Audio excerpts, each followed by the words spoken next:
আপা, রায়হান সাহেবের ফোন একটা কনসার্টের ব্যাপারে। প্লিজ বলে দাও, আমি ঘুমিয়ে পড়েছি। মিলি দাও।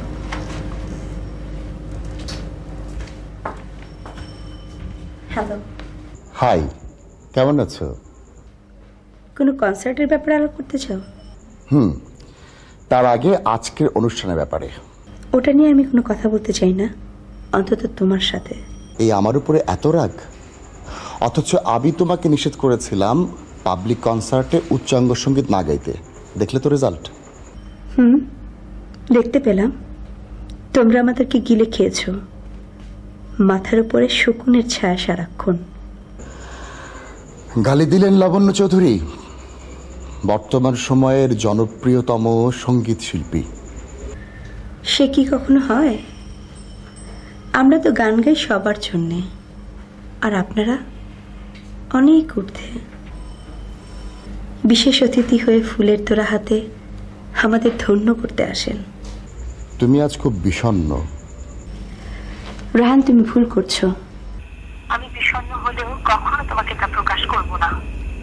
আজ থেকে 3 বছর আগে একটা স্মৃতিও আমার মন থেকে মুছে যায়। যখন আমি প্রকাশ করেছিলাম আমার সবকিছু তোমার কাছে। আচ্ছা লাবণ্য, আমরা কি কোনোভাবেই আবার আগের সবকিছু ভুলে? স্মৃতি ভোলা যায় না, তা যতই তিক্ত হোক। প্লিজ তুমি একটু বোঝার চেষ্টা করো।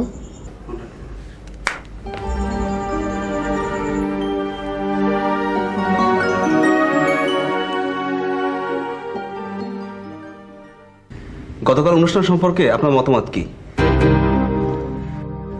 আমরা ঘটনার সত্যতা জানতে চাই। এই প্রথম আপনার অনুষ্ঠান থেকে দর্শক বেরিয়ে গেছে। তার মানে কি এই নয় যে আপনাকে রিফিউজ করা হয়েছে? যদি করে থাকে তবে কেন? নাকি ধরে নিব টাইমই জোহার? দর্শকের কাছে কি আপনার গ্রহণযোগ্যতা হারিয়ে যাচ্ছে? আপনাদের সবগুলো প্রশ্নের উত্তর আজ সন্ধ্যা অনুষ্ঠানের মাধ্যমে আমি দিতে চাই। অলরেডি সবগুলো টিকিট সোল্ড আউট। আমি বিশ্বাস করি গান শুধু শোনার নয়, বোঝারও, এবং সেটা আশা করি আমার শ্রোতারা বুঝতে পারবেন, এবং আপনারাও। অপেক্ষা শুধু আজকের সন্ধ্যার।